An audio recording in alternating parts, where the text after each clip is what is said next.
All right. Okay, so today I want to continue on in chapter 2. Um, now a couple announcements. One,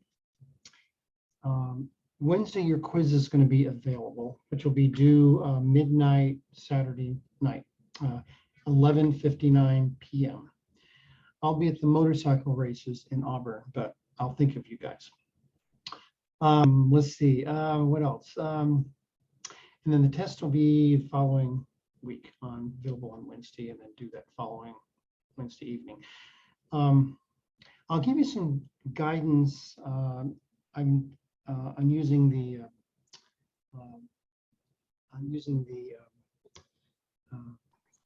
secure testing browser. I have to set that. I've already set it up, but I haven't set up anything as far as the quizzes and stuff go. So I'm going to do that tomorrow. So I'll give you some guidance on that, what it's supposed to look like from your end. Okay, so let's go ahead and go on. Are there any questions about anything? Now, the homework, I'm going to be posting answers to it, but they're going to be worked out answers. Unlike, I'm not just going to give you the answer. I'm going to show you how I worked it out. And sometimes it's a little cramped, but the main thing is I want to make sure you understand and see the setup. That is crucial. Because when I give you a problem, 90% of the points are going to be based upon the setup, not your actual answer. So I want to make sure you understand how to get the answer. Okay, so let's jump over to OneNote. Now, there was a question last time about what you should be memorizing. And I don't believe in tons of memorization. Now, I'm not sure what your professor is going to do for Chem 400 as far as memorizing conversion factors and all that stuff. I don't believe in that. Everyone has a smartphone that they can get conversion factors within 10 seconds. So why memorize it? However, I will hold you responsible for how to use conversion factors. And that's the important thing, is how to use it. So I will give you a conversion table for your quiz and test. So you don't have to memorize like how many pounds are in a kilogram. Who cares?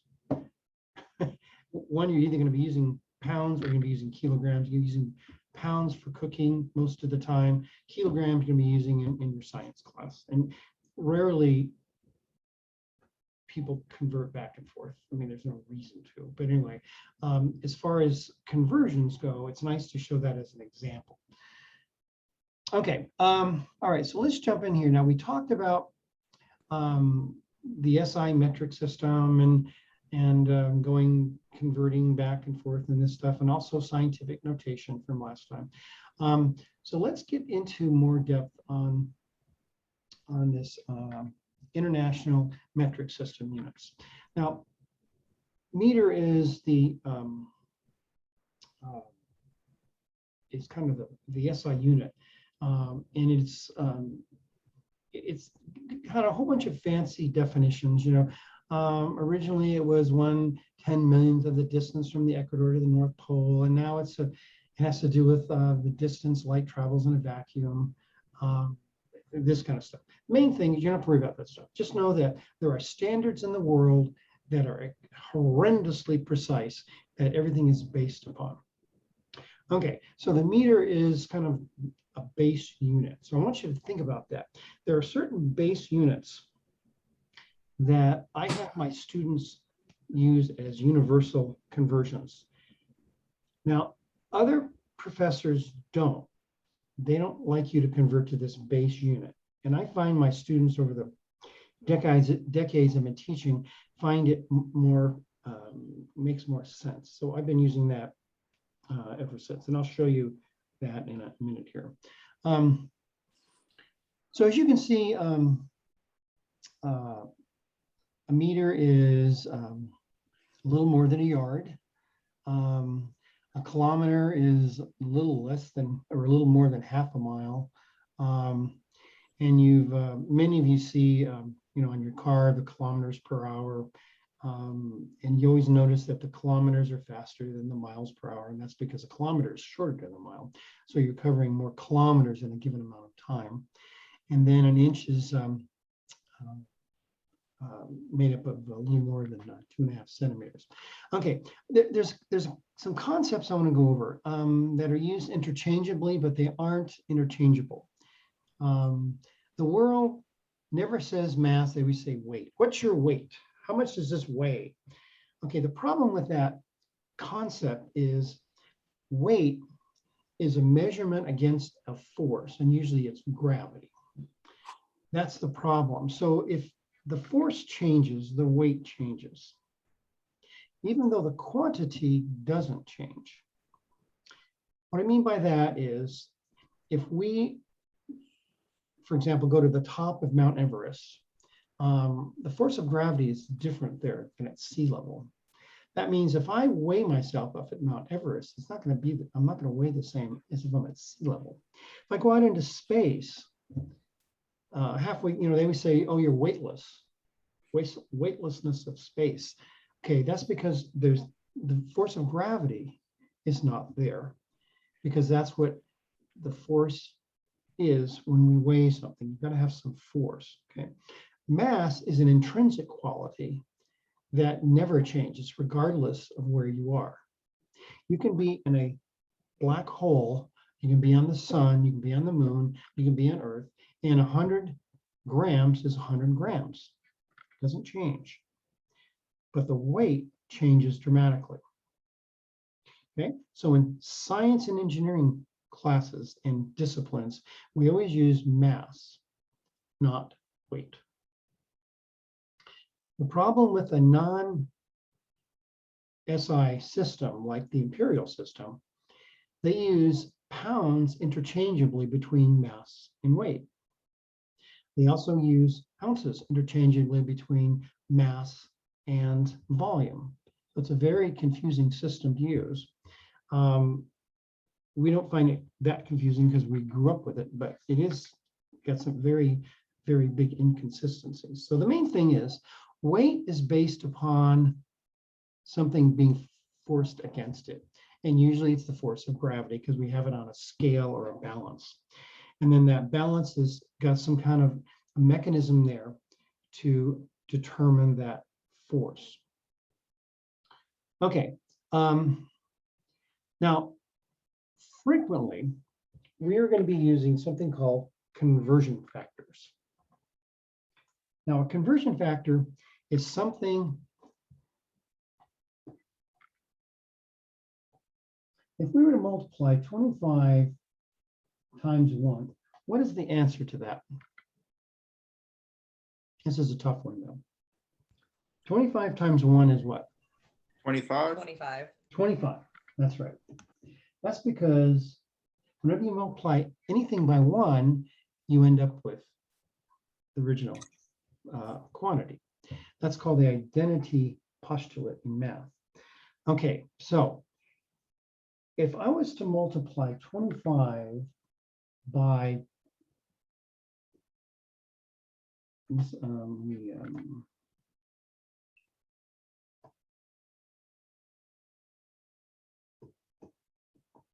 what's that equal to? 25. 25. That's because 3 squared, or 9 over 9, is 1. And 1 times 25 is 1. Now, the reason why we can multiply 3 squared over 9 times 25 and get 25 is because 3 squared is equal to 9, as you all know.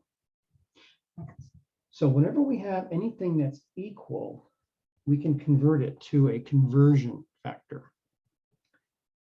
For example, here, 1 kilogram is equal to 205 pounds. Now we can make that into a conversion factor. We can say 1 kilogram over 205 pounds. And we can multiply that by anything, and the original quantity won't change. Like here, the original quantity, 25, is still 25. We haven't changed it. Now, we may change the face or the name, but the original quantity doesn't change. Now that goes for length, mass, volume. We've got these conversion factors. Okay, now the conversion factors, we always convert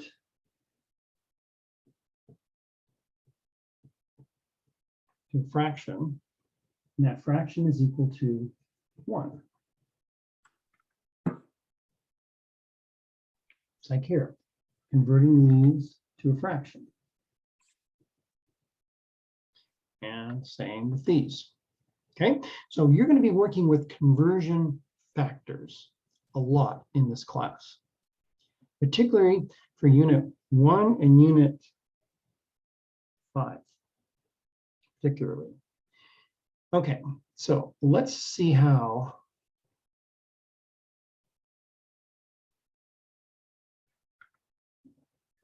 we're going to use these. Now, there are some conversions that are by definition. Things like everyone knows that 1 dozen is equal to 12 items. Who knows what a ream is?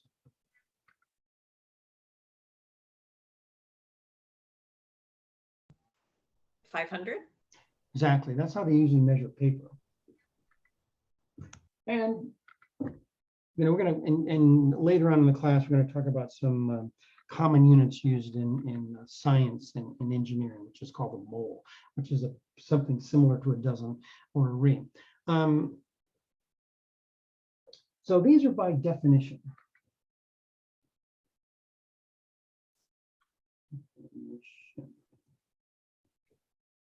Okay, that means they are perfect.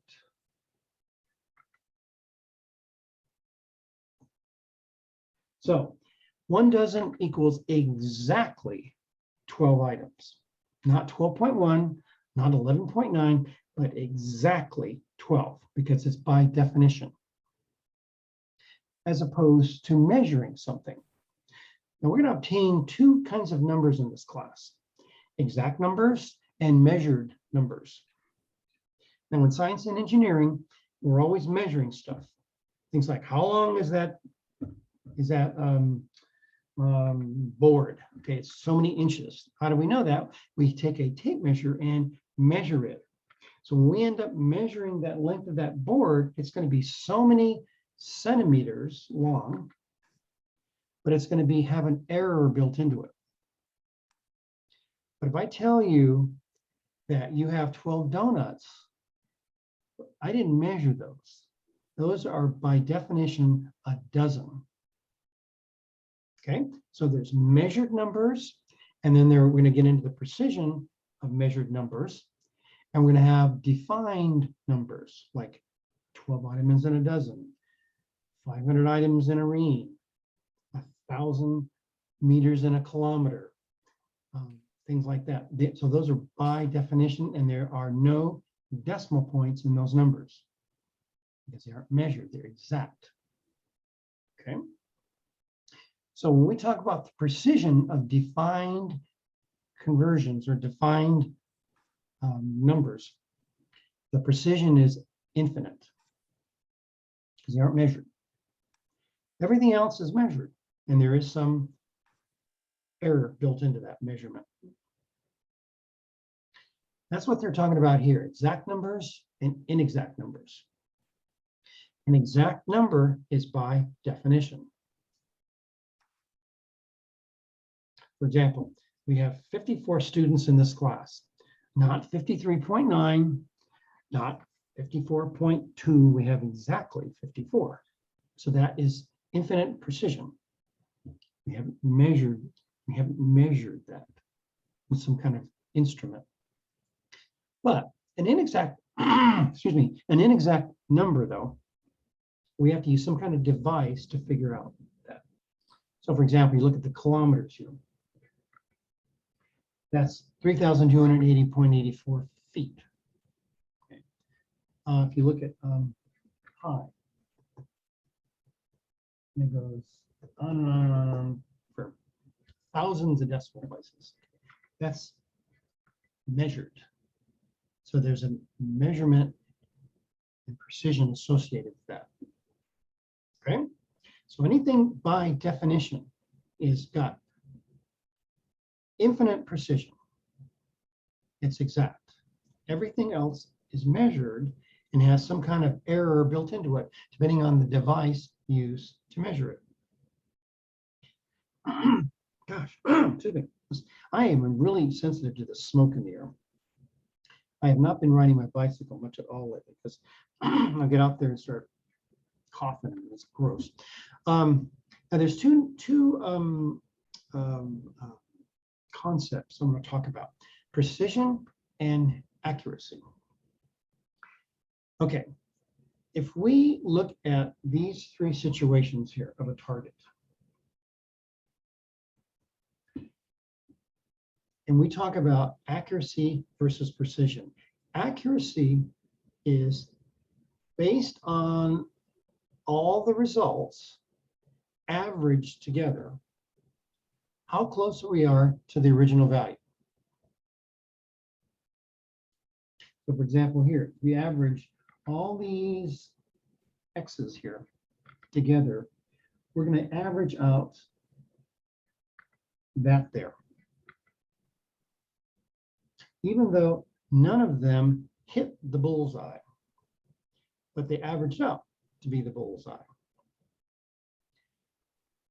That's accuracy. Precision means how close are the groupings, the x's. Are they far apart? Are they close together? Okay, that measurement is called precision. In other words, the grouping. Now, notice in the middle one here, these guys are all really tight together. So this has high precision, poor accuracy, because when we average all those x's together, we don't get the bullseye. Here, on the first one, the x's are far apart, but once we average them all together, we end up with the bullseye. The goal, of course, is to have high accuracy and high precision. So basically, the precision is, in this case here, we have a very tight grouping of the x's. And when we average those out, we average out to the bullseye. So here we have high accuracy and high precision.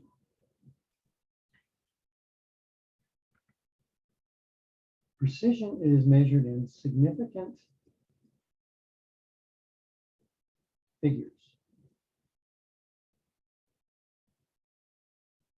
Sig figs, abbreviation, or SF. You'll see those three in my class used a lot. Sig figs, SF. So if I'm saying there are 4 SF, that means there are 4 significant figures.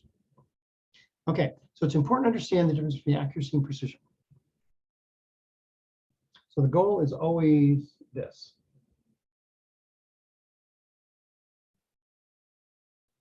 Okay, like I said before, whenever we measure anything, there's built-in inaccuracy of the device we're using to measure it. Like if we have a ruler, some of them are very crude, some of them are highly accurate. So depending on the quality of the ruler, also it depends on the quality of the person using the tool. So there's 2 factors in there. Okay, there's the quality of the instrument, and there's the quality of the skill of the person using it. Those 2 together will give us some kind of measurement precision. Now, sig figs or significant figures are made up of 2 numbers. Okay? One is accurate part, and the other is an uncertain part. The uncertain part is the last one, the last digit of the series, and it's usually estimated.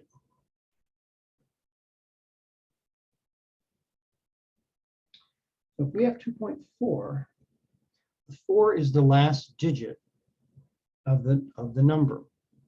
That means, now, again, if we were reading this off of a scale, this bag of apples, and the scale said 2.4, really,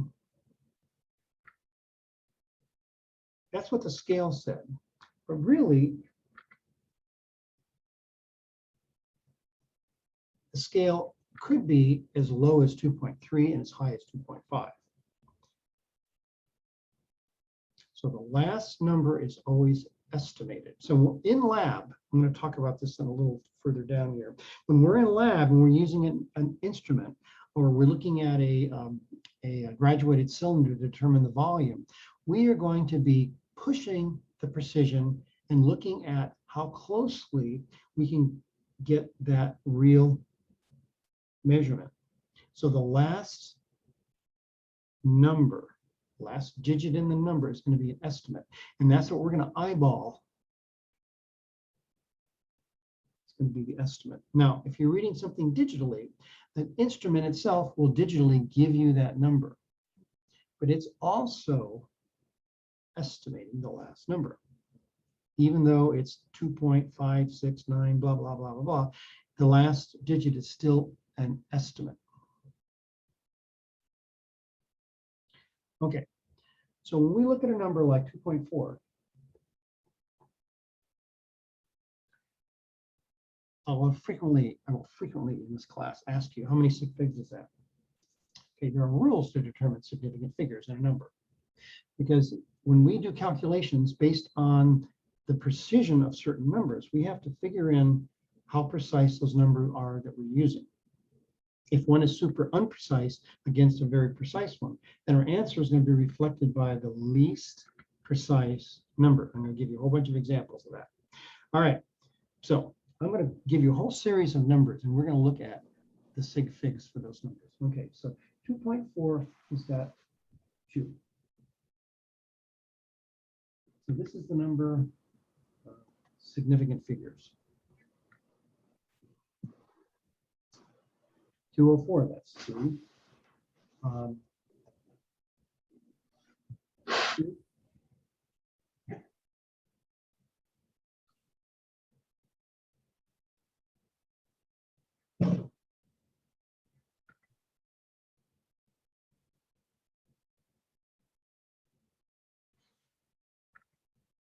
Okay, so let's look at these here. The first one is, if there are no zeros in the number, you just count them. So there are 2 digits there. It's 2 sig figs. If I had, that would be 6. Now the challenge comes into play when we have zeros. Zeros are placeholders. And sometimes the placeholders are significant, and sometimes the placeholders are not significant. Okay, so notice whenever the 0 is in the middle, you count it. So in this case, the 0 is between 2 and the 4, so it's significant, hence it's 3 significant figures. In this example here, notice the zeros are at the beginning. They're not significant, so you ignore those in the beginning. So you just count the 1 and the 2. Whenever we have scientific notation, we ignore the exponential number, and we only pay attention to the number from 1 to 9. Okay, in that case, it's 2 significant. Now notice these guys here. We have 100 and 100 point.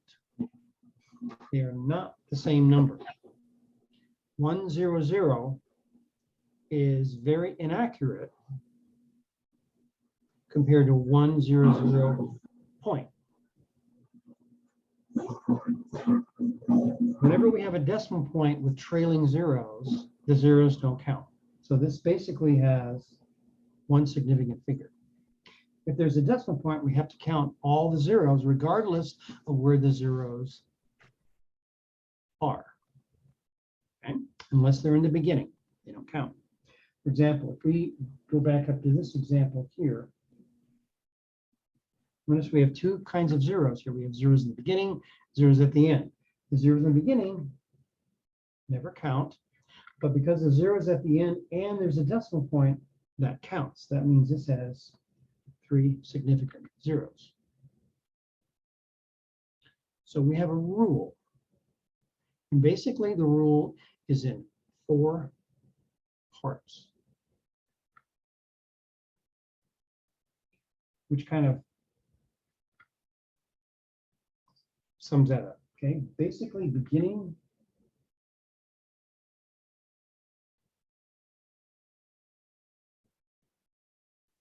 never count. Middle, always.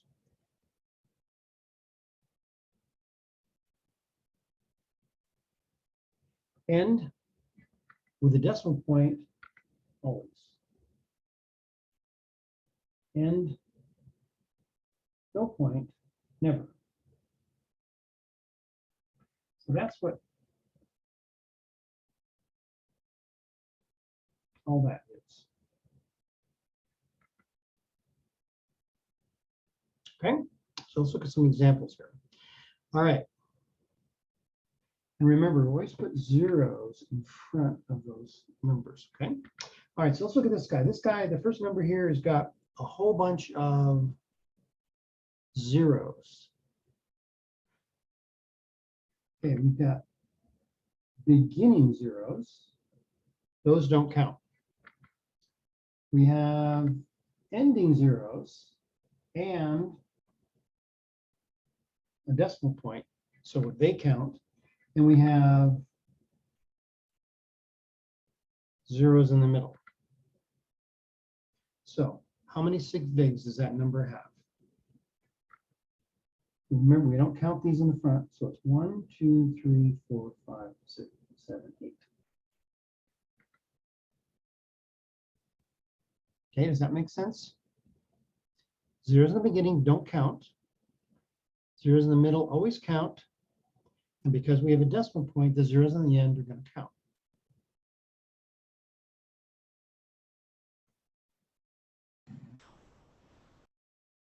Okay. Zeros again. Okay, the only zeros we have here are in the beginning, so those are not going to count. So I'm going to go 1, 2, 3, 4, 5.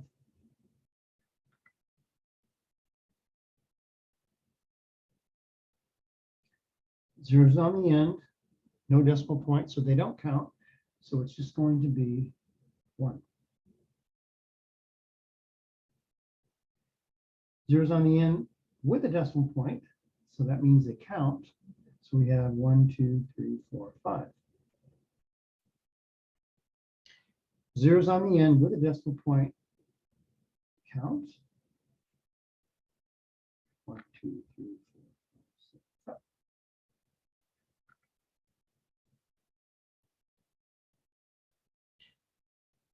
Now, whenever we convert to scientific notation, the precision of the scientific notation number has to be the same as the decimal number. So we have 8 sig figs on this number here. So our scientific number has to also have 8 significant figures.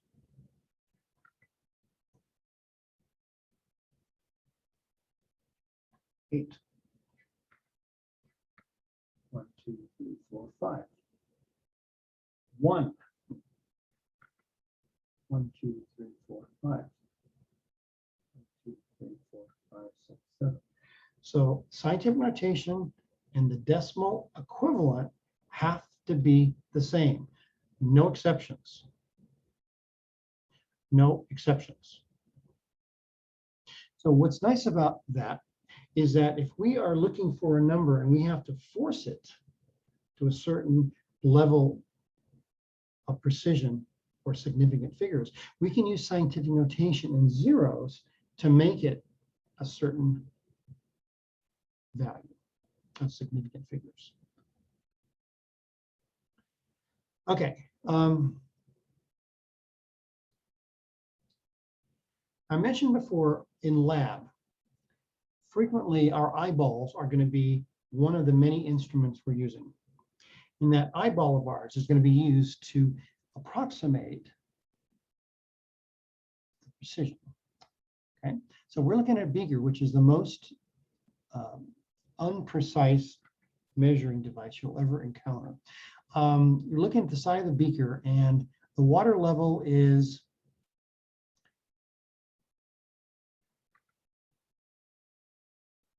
there. Okay, we have a mark between the 60 and the 40. That means that mark is a 50. So let's just move over here like this and make this nice and big.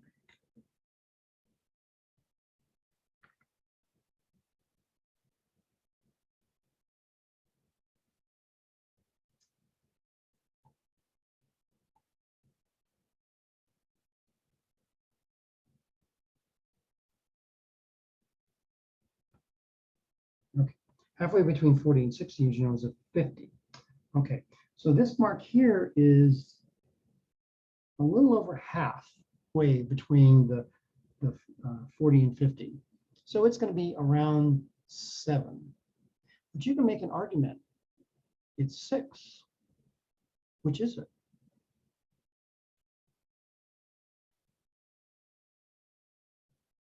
Well, that's up to you. It's up to your eyeball. And you can have a lot of argument. Well, it's a little further than 6. It's probably 7, blah, blah, blah. Either one's fine, actually. So basically we have then 47. I mean, 46 and 48. I think 48 is a little pushing. 46 and 47 would be the way I would measure that. Bottom line is 47 has 2 sig figs. And again, notice the last one is the one that's uncertain. So this is exact. This one's so.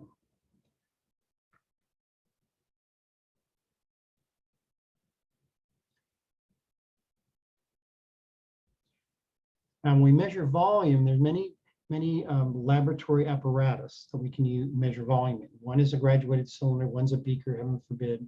There's another device called a burette. There's a lot of volume devices around the lab. And you're going to be having, in Chem 400, you're going to be using a lot of those, a lot. In this class, we're going to be using them a tiny bit, not a lot. Okay, so if we're looking at a graduated cylinder, one of the problems with water and glass, water likes glass. And the reason for that is there's something called intermolecular forces that are similar between water and glass. Hence, the glass attracts the water. When the glass attracts the water goes up the side of the glass a little bit. So it's not a straight line like this appears to be. This has got the same thing, though. It's just very small. And that there's a fancy name for that. It's called the meniscus. Bottom line is we don't measure the sides, we measure the bottom here. Okay, so what is this measurement? Well, what are these lines here? Well, this one's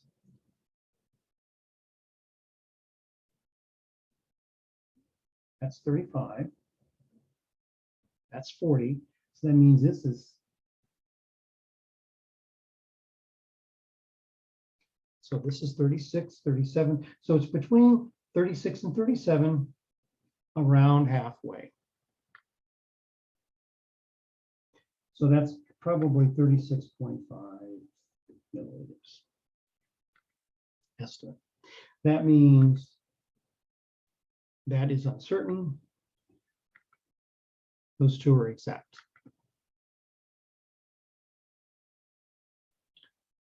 Again, here we have, this is a burette, and burettes measure downward instead of upward. So notice we go from 20 downward to 21. So that means this is 20 and a half.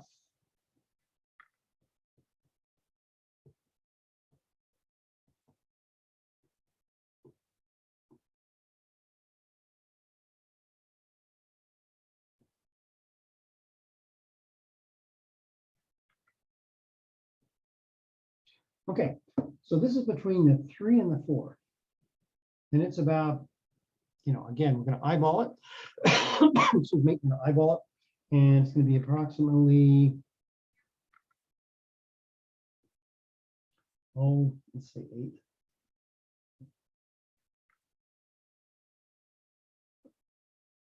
To make a case, it's 7, 3, 7, 3, 8. So this is exact, uncertain.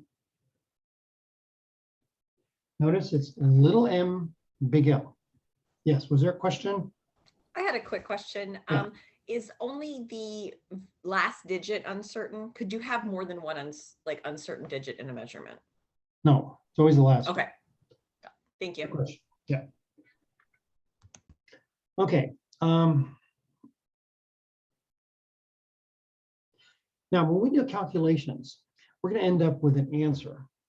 And that answer has to reflect the least precise number used in that calculation. Think of it as a chain.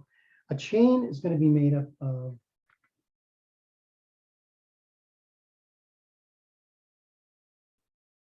links. And if the chain, each link is worth 100 pounds, and one is rated at 10 pounds, how many pounds can that chain lift?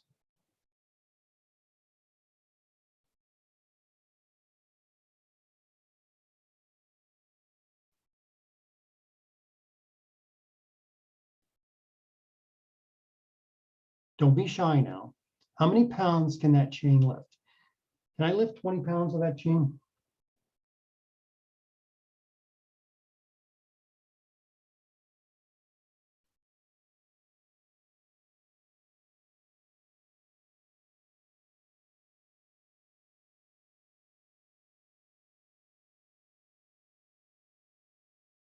Well, let me ask it differently then.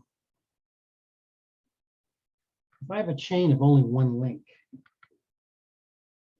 and it's rated at 100 pounds, how much can that link support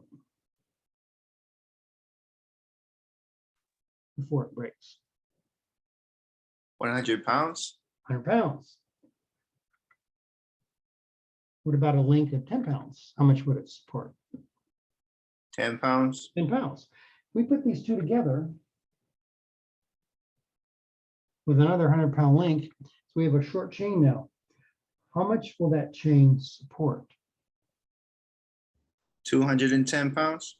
No, 10 pounds? 10 pounds. Because when we hit 11 pounds, that 10-pound link is going to break. The 100-pounders are fine. So a chain is measured by its weakest link. In this case, the weakest link is 10.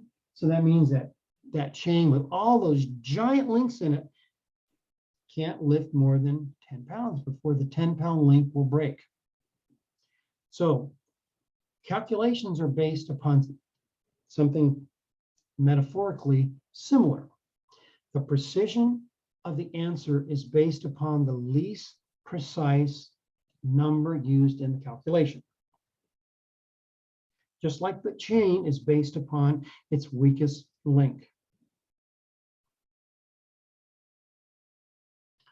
Okay, so we need to then be able to convert a number from one level of precision to another. Okay, that involves rounding. Now, whenever we round,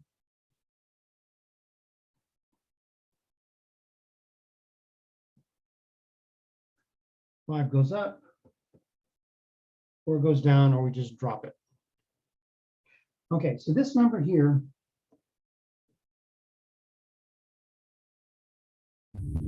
has 6 sig figs.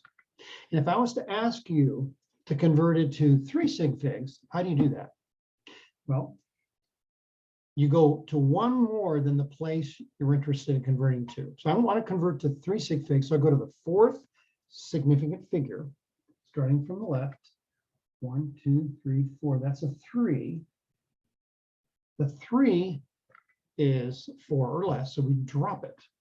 So it means that converts to 1.34.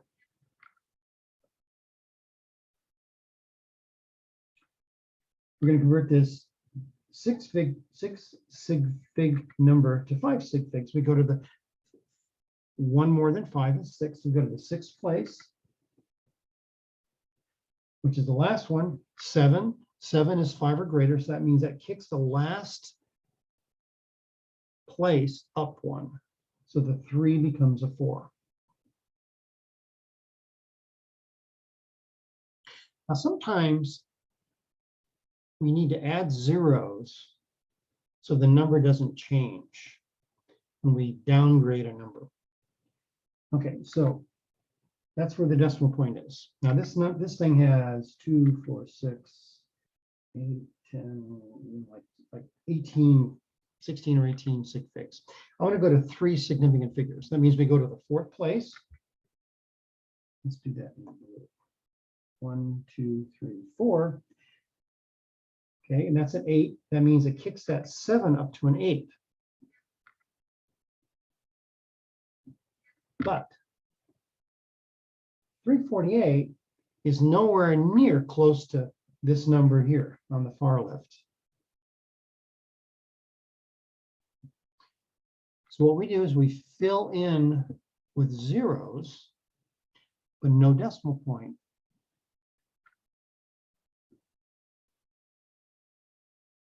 So that this number is close to this number here. Now notice we have 3 trailing zeros, no decimal point. So that means those zeros aren't significant. And the 3, 4, 8 are the only significant figures in our number. So we have a 3-digit number that we converted from this 16-digit, 16 sig fig number. So we're using the zeros as placeholders here because we want to make sure the number is approximately the same. Because if we don't put the zeros in, that 348 is not even close to that other number. It's just way, way, way off. Because basically what we're doing is just kind of rounding the number off. We don't want to change it significantly. Okay, now that's tricky. The next step is kind of tricky too. Okay, we've got this number here. Okay, we've got a decimal point. That means that those trailing zeros are all significant. So how many do we have? 1, 2, 3, 4, 5, 6. So that's 6 sig figs. We're going to convert to 2 sig figs. Okay, so how do we do that? Well, one way to do it is converting it to scientific notation. If we convert this to scientific notation, it's going to be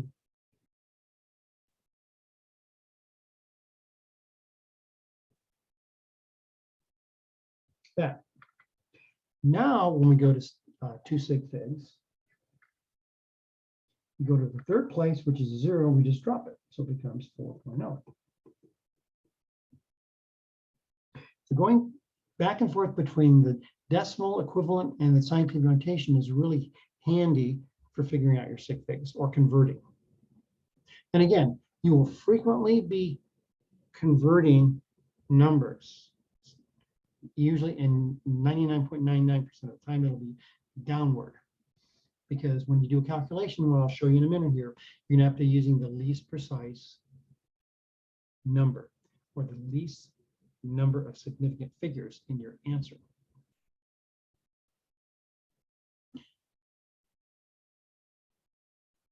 Okay, and these are just all examples. Going to the 6th place, 1, 2, 3, 4, 5, 6. Okay, that means that 3 makes the 2 not change, but we've got to put a 0 there as a placeholder. With no decimal point, we add a decimal point, it'll increase that number because that means the trailing 0 will be significant.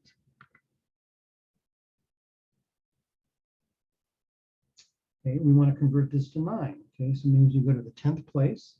1, 2, 3, 4, 5, 6, 7, 8, 9, 10.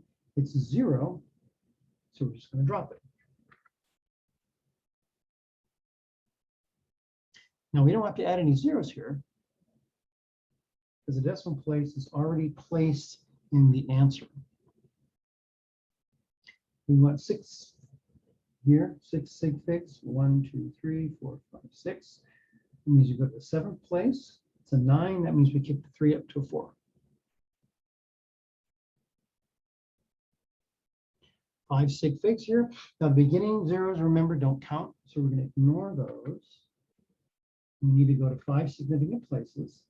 1, 2, 3, 4, 5. And the 6th one will tell us what's going to happen. That's a 5. This answer is wrong. This should be.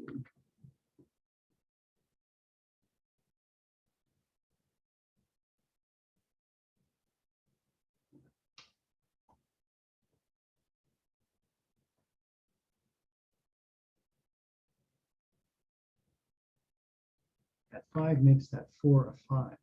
So it's 3, 4, 8, 3, 5. Everyone see why that answer is wrong?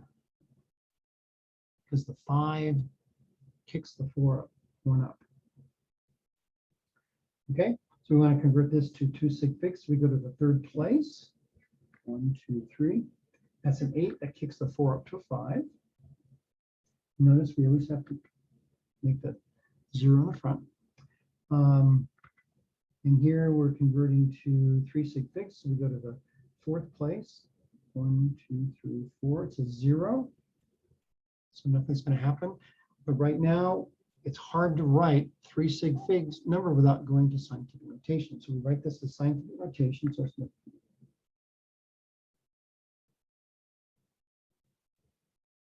into the 1, 2, 3, 4. Okay, so we're going to go to the 3 sig figs. So we go to the 4th place, which is right here. And that's 0, so we drop it and it becomes 4.00 times 10 to the 4th. Again, you're going to be doing this a lot. So if this is fuzzy to you right now, it'll just more practice, it'll get more and more solid. Okay, excuse me. Now, I alluded to before that whenever we're doing calculations, we have to take into account the precision of the numbers we're using to make that calculation. Okay, well, there's 2 situations: addition, subtraction, and multiplication, division, exponentiation as well, because that's a form of multiplication. All right, so whenever you're adding a subtraction, what you need to do is look at the number of decimal places. That will determine how many places your answer will have. So in this case, this has got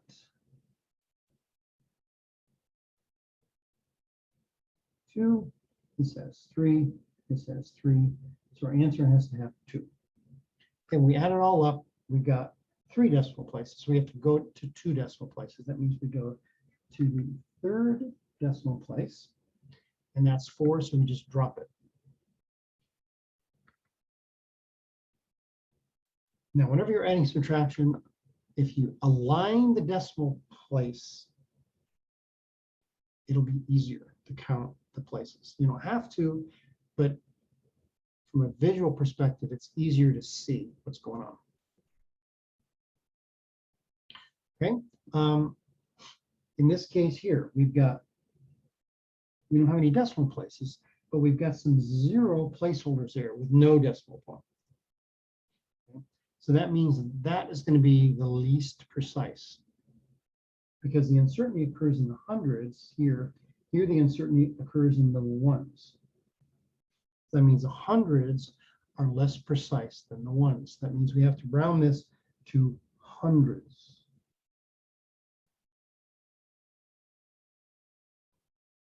Okay, so let's look at this guy here. Okay, if we look at the decimal point alignment here. Okay, we've got this has no decimal point. This has no decimal point. This has got a 0 placeholder. That means this is precise to the nearest tens. This is precise to the nearest ones. So this is less precise than this one. So this is the least, this is less, okay? That means we have to go to the tens place to be reflective of our precision of this guy up here.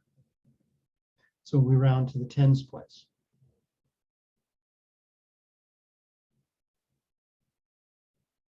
Okay, so we have 4 decimal places, 6 decimal places, so our answer has to go to the 4 decimal places. Okay, so that means we go to the 5th place. It's 1, so we drop it, so it's 0179. Okay, so summarize. Whenever you add or subtract, you're looking at number of decimal places, which is different than when you multiply and divide or exponentiate. Here you're looking at it a little differently. Here we have to consider the whole number, not just the decimal places. So here we're multiplying this guy here. This is, and I'll frequently go 3SF. Now I do that a lot in my setups. Whenever I show students how to set up something, I'll frequently write the number of significant figures. You don't have to do that. I do it to make it clear to you. So you don't have to do that. If you don't want to do it, it's fine. But if you want to do it, you're certainly welcome to do it as well. Okay, so this has 3 sig figs. This has 4 sig figs. That means your answer is going to be just like the chain now. The least precise is going to be the 3 sig figs. So that means our answer has to be 3 sig figs as well. Now, here's our answer. We multiply this guy out on our calculator. We end up with beginning 0, so those aren't going to count. So we go to the 1, 2, 3, 4. Because we want 3 sig figs now. That's an 8, so that makes the 2 a 3. So this could easily be division. Our answer would still be 3 sig figs. Okay. Here we have division. Okay, so we have 3 sig figs in the top, 4 sig figs in the bottom. So that means our answer is going to be 3 sig figs. So we go to the 4th place. It's an 8, so it makes that 2 a 3.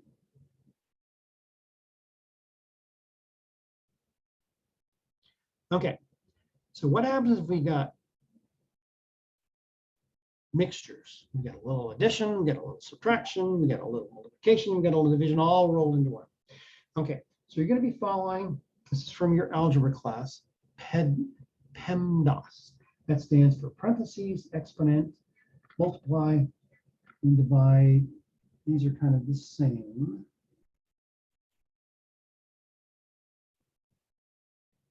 From left to right.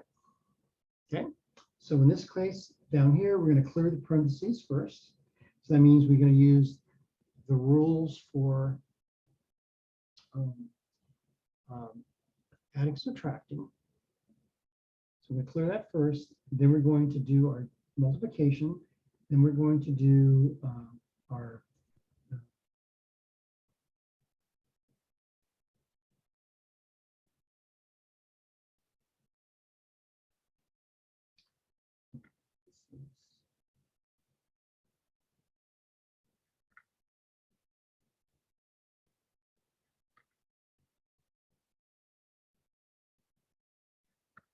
so we're going to look at the numbers, and this is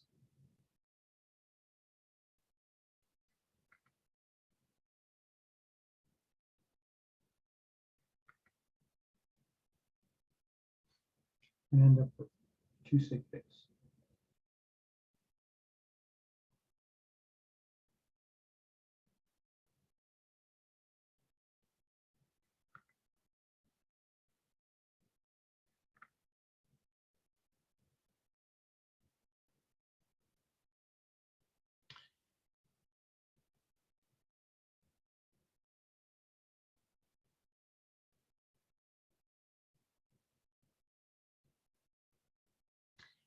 In our class, we're going to do this slightly differently. Um,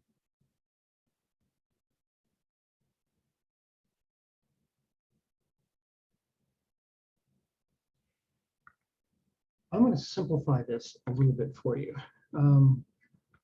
Okay, if we do this here, this is going to end up being 3.4.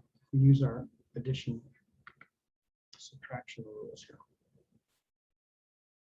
Okay. So really we have 3, 4, 8, 9 times 3.4. Okay. And then when we do this, we end up with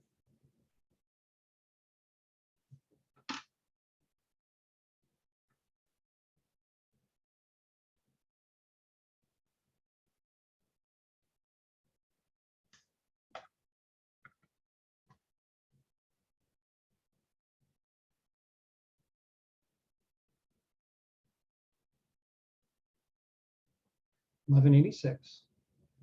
And because of you say figs, that has to round to 12.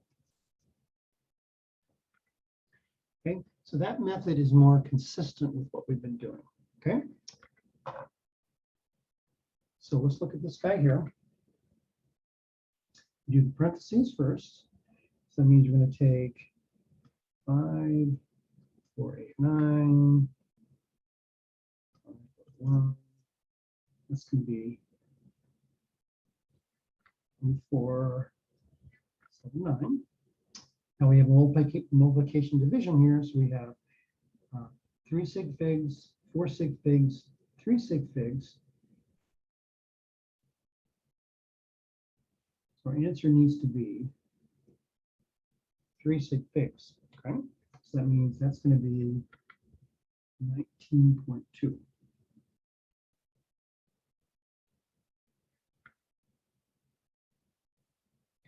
And here we have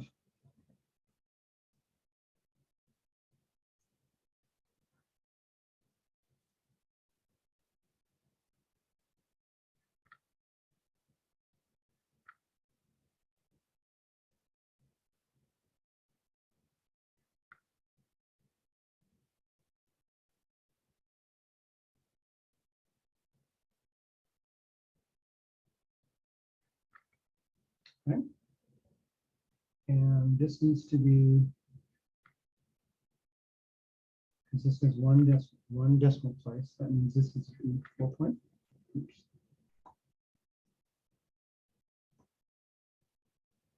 4.5.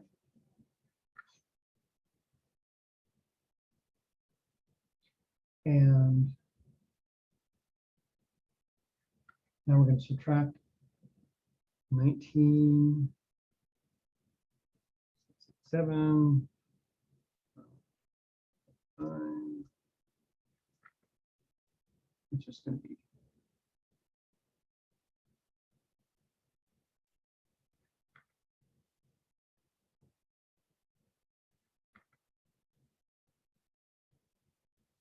15. You need to go to one decimal place. That means it's going to be 15.2. All right, so that's what I want you to do in this class. Okay, I want you to follow the rules individually. Oh, excuse me, I ended up. Excuse me, I did this wrong. I added instead of multiplied here. Okay, so let me do that.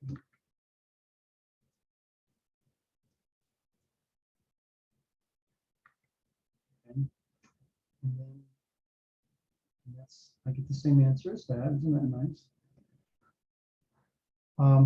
Okay, this has 3 decimal places. This has 4, so our answer is going to end up rounding to 3 decimal places. That means this is going to be 14.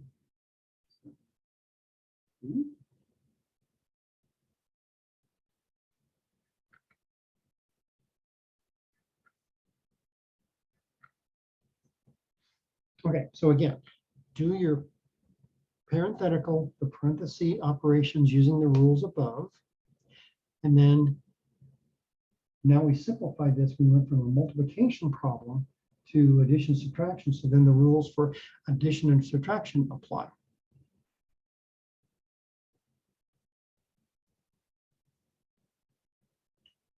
Okay.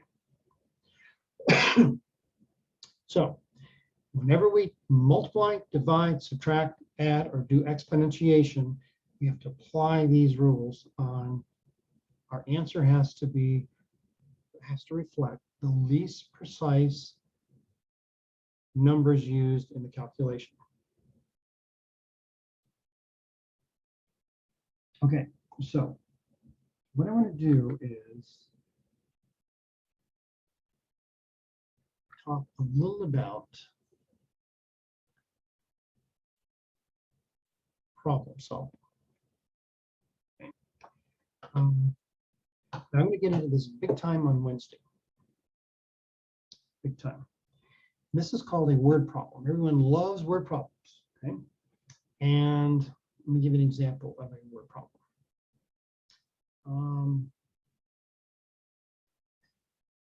Okay, the average mass of a blueberry is 0.75 grams.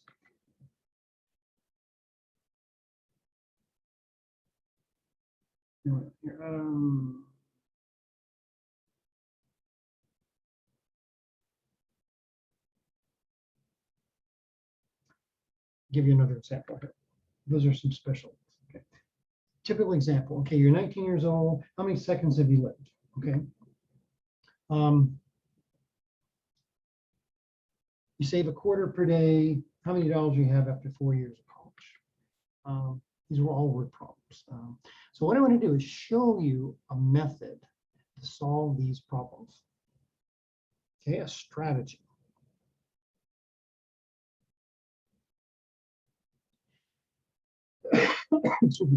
Now, basically, in this class, we're going to have two kinds of story problems. One involves a chemical reaction and one does not. We're going to cover the ones that do not involve a chemical reaction first. When we get to unit 5, we're going to talk about chemical reactions and how that affects the problem. Okay, so basically, all these problems start with something given and something you want to calculate. And how do you go from what's given to calculation? There are 4 steps. And the 4 steps are, I outlined those for you. Oh, I didn't. Where'd they go? They're right here. Okay. I've simplified it a lot. This professor's notes I've taken and modified is a very involved process here. He has 7 steps, I have 4. He doesn't even involve the problems that involve a chemical equation. Okay, so don't worry about step 1 here on the balanced chemical equation. We're going to get to those in unit 5. But always consider these 4 steps on any problem in this class, including Chem 400 problems. Okay, step number 1. Is there a chemical equation involved? If there isn't, ignore number 1. Okay, number 2, what's given? Step number 3 is what are you calculating? And step number 4 is how do you set up the conversion to get there? To go from the given to what you're trying to calculate. Okay, 4 steps, every single problem, period, no exceptions. Okay, so let's now look at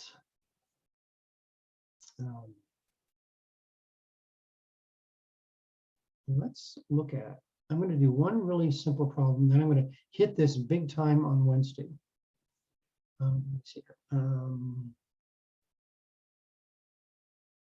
trying to come up with a nice example here. Let me just give you an example. Okay, if we have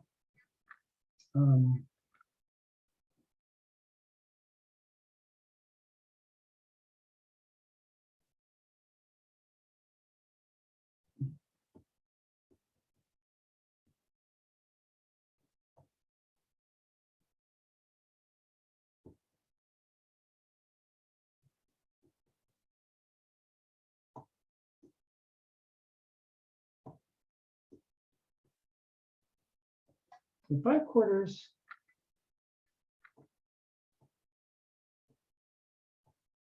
are how many pennies? Okay, so that's a problem. Okay.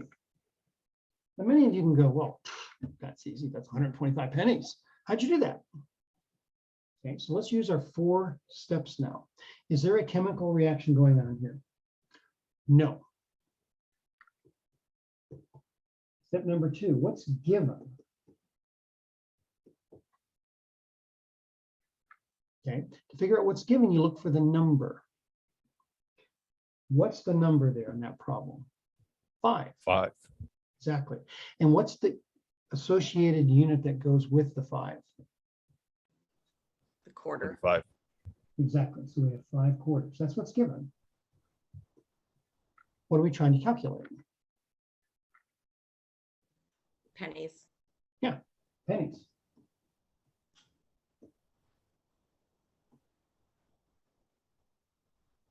Okay. Now, given always has a number associated with it. So first thing is you look for the number in the problem. And then you see what the number is associated with. So if the number here is 5, what's associated with the 5 quarters? That's what's given. Then you ignore that and you look for what you're trying to calculate. And usually what you're trying to calculate is a quantity with no number. That's what you're trying to calculate. In this case, pennies. How many pennies? Okay, step 4 is, how do we get there? That's the setup. Okay, so you're taking given times something. 1 step, 2 steps, 3 steps, 10 steps. Some kind of conversion.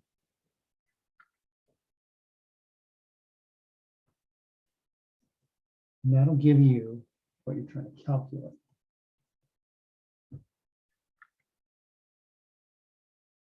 Okay, so we're given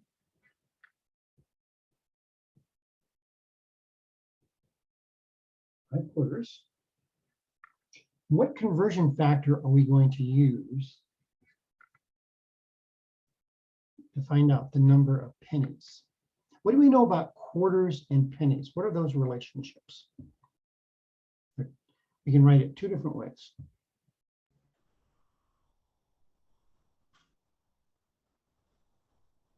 What do we know about quarters? 4 is 100. 4 quarters is 100 pennies. That's true. What's the relationship between quarters and pennies?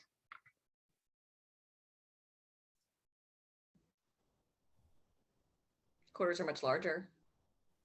That's true. How many pennies are in a quarter? 25. 25.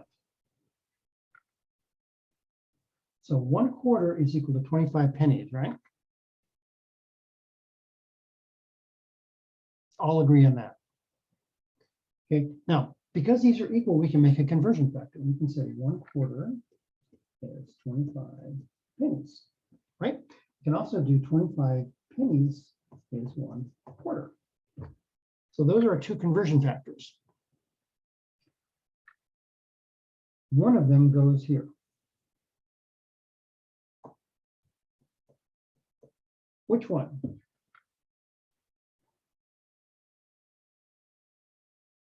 Okay, before you answer that, let me show you something. If we're going to multiply A, what is that equal to?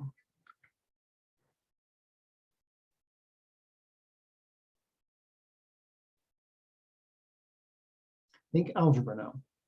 A times C over A.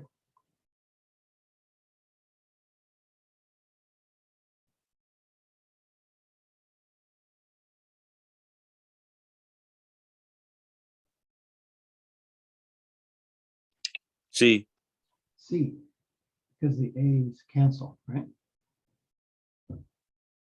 Now, what I want you to do, instead of A and C, I want you to think of Q and P's now. What do we multiply Q by to equal P? Notice here the A has to cancel. It leaves us with a C. here, the quarters have got to cancel. So it leaves us with pennies. So what goes on the bottom? Quarters or pennies? Huh? Q. That's right. Q. So that means we're going to use this one.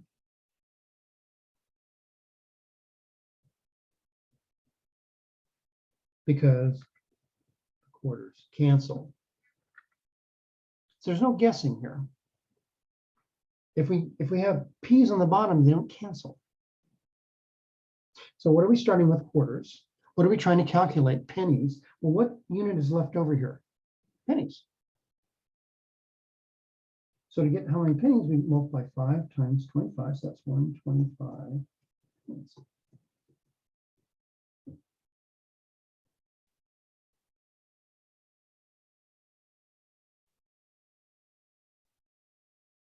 I'm going to dive into this big time again on Wednesday. So basically, all these problems, you have to have some conversion factors to get us from the given to the calculated. And when we do this, we're going to take into account things like precision, significant figures, a whole bunch of other stuff. But basically, the setup. Oh, and by the way, if this problem is worth 10 points, this part is worth 9 points. This part is worth 1 point. This part over here says you know how to work your calculator. This part here says you know the chemistry. And you're in a chemistry class, I'm giving you more credit for chemistry than how to use your calculator.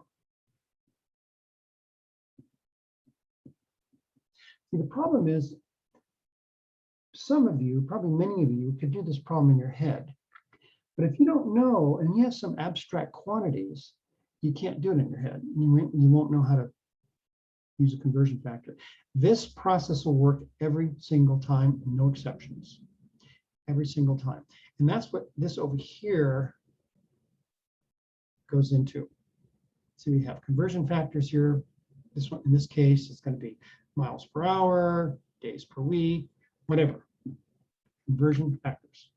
The conversion factors are always fractions.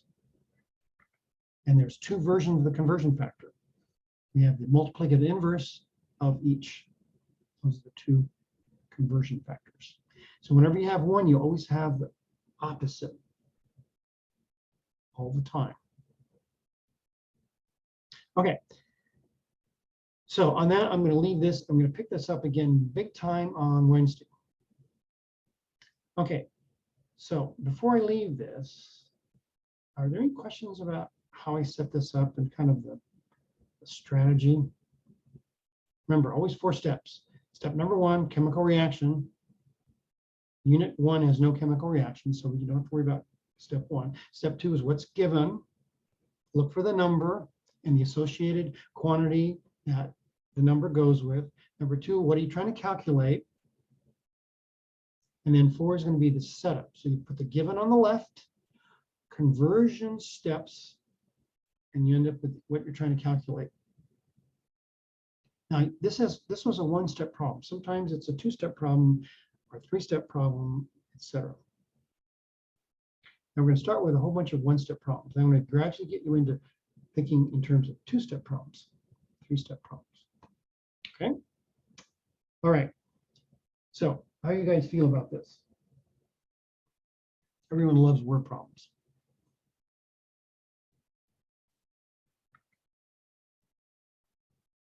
Okay. All right. So I'll have this up hopefully tonight, the lecture video. Are there any questions? I know you all had fun doing this lecture, right? Especially the last part. That's why I'm giving you lots and lots and lots of practice. Lots and lots of practice. Excuse me. Okay.